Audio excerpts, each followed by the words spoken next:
Ladies and gentlemen, our evening will continue with the speeches. The first one from the father of the bride.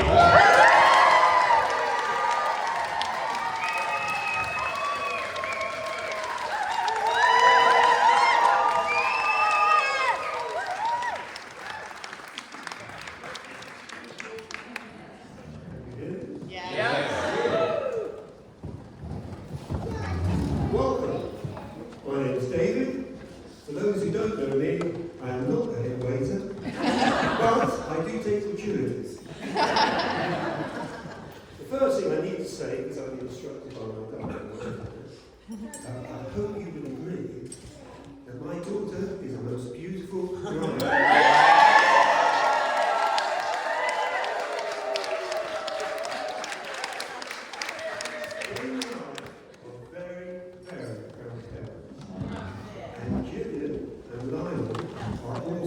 Very proud of the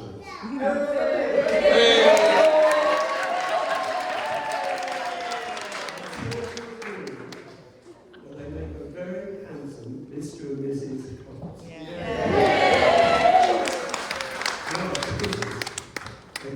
During my speech, there's two tests.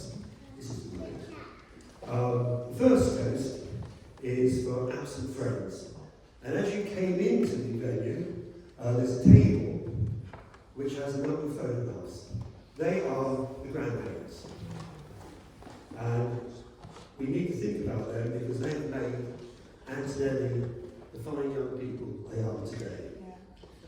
So we'll be drinking absent friends to them. We'll also be drinking the Dawn, who we lost earlier this year. And we'll also be drinking to Mrs. Beaumont, who died recently. So I'd like you to raise your glasses, please. The toast is absent friends. Absent friends. We love you and we remember you.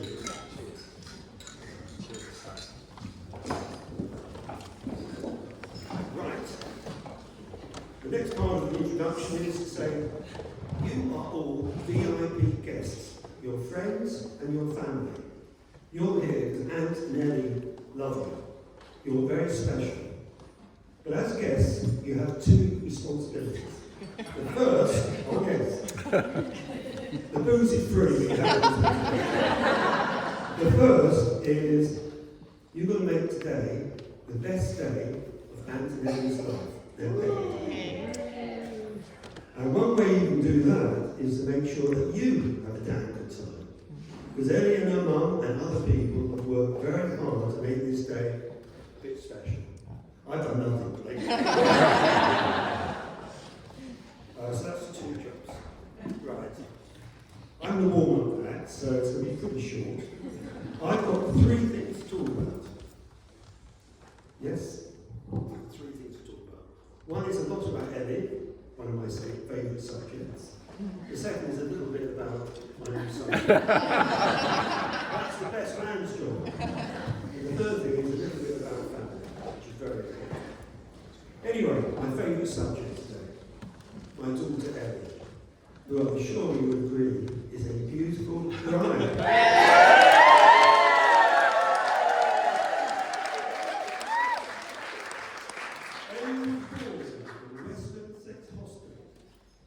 On the 2nd of May, 1993. She was on time, if not a little bit early. As you know, Ellie, that doesn't surprise you. She was blessed because she was a Sunday child.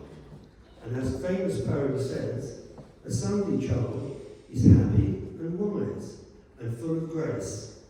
And the term full of grace means that she has been blessed with many attributes. And she is blessed. She's intelligent, except for me. She's beautiful, except for her mother. She's very social, she loves the party. Loves the party. She's very stylish. She's independent, or as I say, bloody-minded. And she is hard-working and a great businesswoman. The list goes on, but I'm not going to keep reading all this. You want me to? Right. She loves large parties like this, and her and her sister are famous for balloon arches, flower curtains,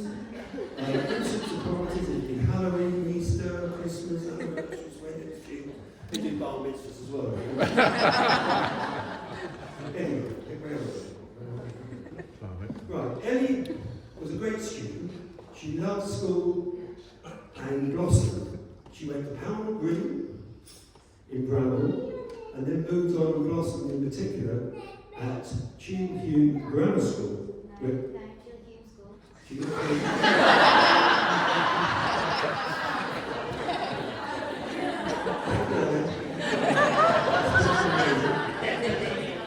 and did extremely well. She's very academic. She takes off good.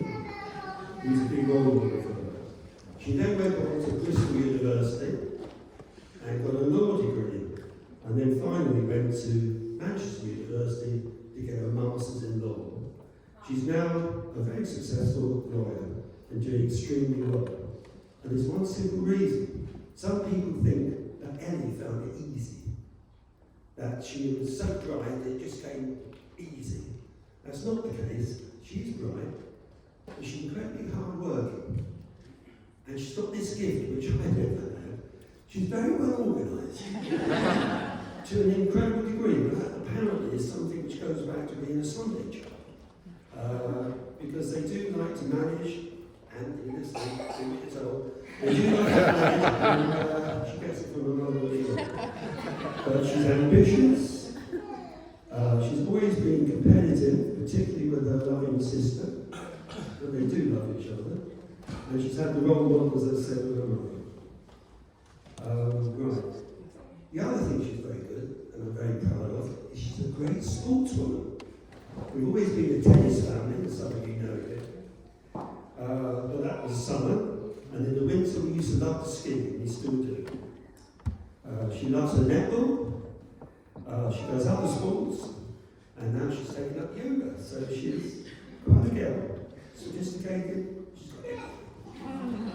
Right, that's good stuff. And now we're going to tell you everything you might know about. It's not bad. Your mother will kill me. First of all, her name. It comes from Lord of the Rings.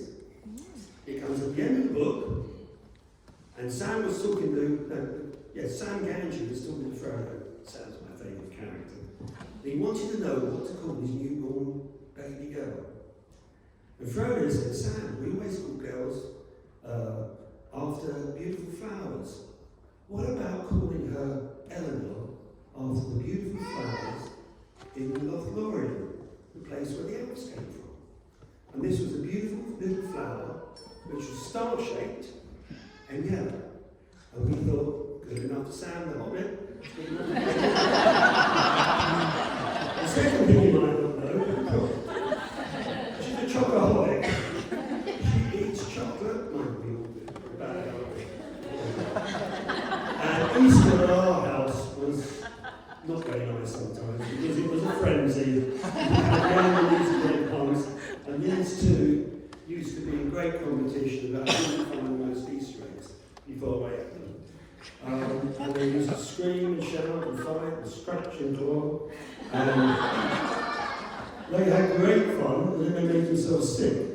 But Ellie then patented an idea to stop Fleur from pinching her chocolate. And that was to get all the chocolate unwrapped, the uneaten Easter egg, and in front of Fleur, Ellie would lick everything. So Fleur would leave them. And it worked. So she might look sophisticated and beautiful today. She's a chocolate licker. Right. The third thing you might not know, if you went to the end nights, you'd know that she had a lovely voice. But what you might not know is that Ellie has got a great memory, and she loves learning the lyrics of many songs. They could be pop songs, or they could be Hollywood musicals. So she can bang out West Side Story, Mary Poppins, The King and I, our generation. Or she can do ABBA, Bohemian Rhapsody, anything. And I always remember a time when she's doing her hair, she always does, and she's singing away at the top of her voice, and it was absolutely lovely. And she dried her beautiful tissue red hair. So that's the third thing you might not know. So as I say she's a beautiful bride.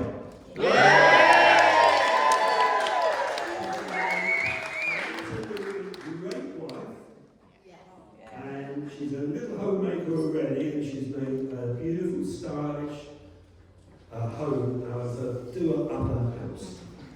And they'd be very happy there already. That's Ellie. Quick one on that. 2 key messages, Anne. Pin your ears, man. The first one is, Jane and I are very proud to have you as our son.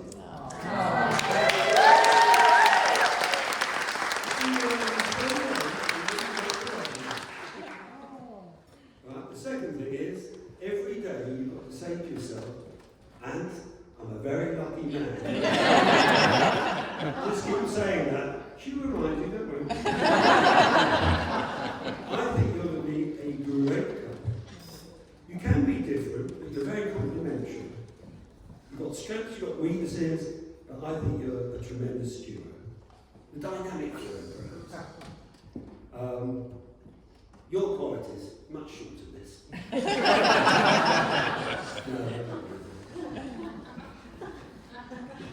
You impress me because you're independent, you're hard-working, you're a very successful businessman, you do things your way, and you've taken an idea which you got from your mum, and you've turned it into a business, a thriving business.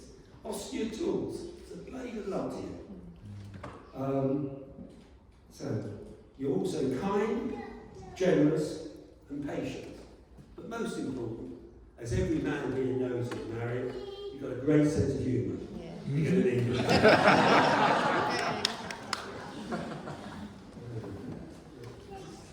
Anne's also sporty. He's a bit of a runner sometimes. He does swim, but his big love is being in the gym, shifting weights. I told him I was a weightlifter too in my youth, and he just laughed, and I never received an invitation to his personal gym. But he's a strong lad. The only thing we worry about as a family was he's not a skier. And we're all skiers, aren't we, Mum? What was going to happen? Anne accepted the challenge. He went on a one-day course and a couple of sessions at the ski dome in Manchester. And we took him, a debutante, to the Matterhorn, the second highest mountain in Europe. And he had a very interesting first week. The first couple of days he was coming off the slopes crying in pain. But lots of Voltron later, many more points of but yeah, that's fine. We got through that. And at the end of the week, we took him up, not just to the mid-station, we took him up to the top of the mountain. 3,300 metres is a glacier, very steep. And he got down. Took him a bit of time, but he got down. So that was the first time. And he did it by sheer determination and not letting himself go. We took him again this year, and now he's just a nuisance because he's going too bad. I think Andy would be a great husband. He's very family orientated. And him and Ellie are loving being uncle and aunt to young Ellie.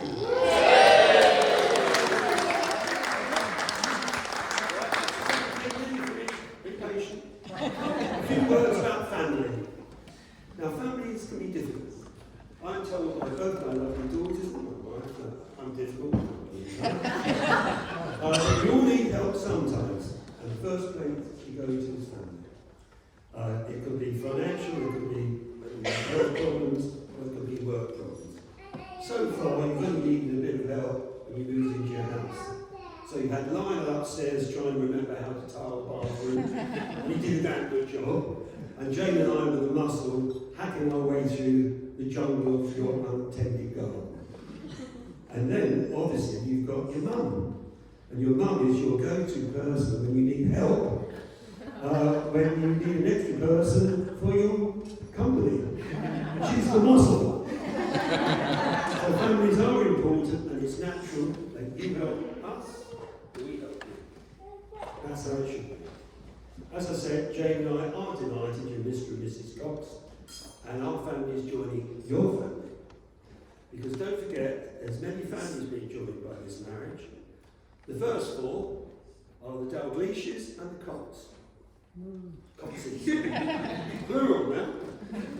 But also the Southerns and the O'Sullivans. But we also are joining generations. And there's 4 generations. Wait for it, honey. We have the youngest generation, who's a little star, our flower girl. Ellie Hobbs.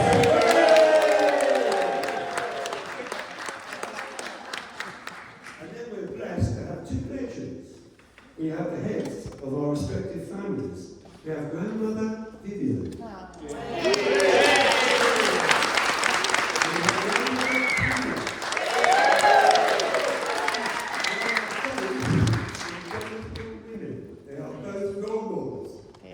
Right. And there are legends to us all. Right, nearly finished. Thank you for the emotion. Have I missed anything? I don't think so. Right. So that's family.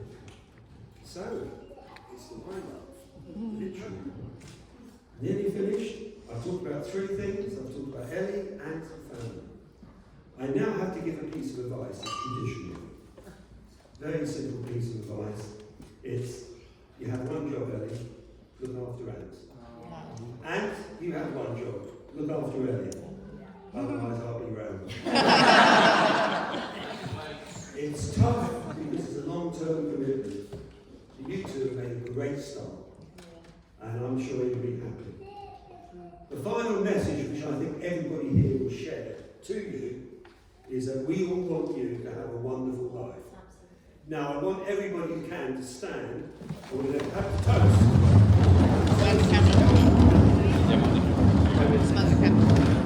So, health and happiness.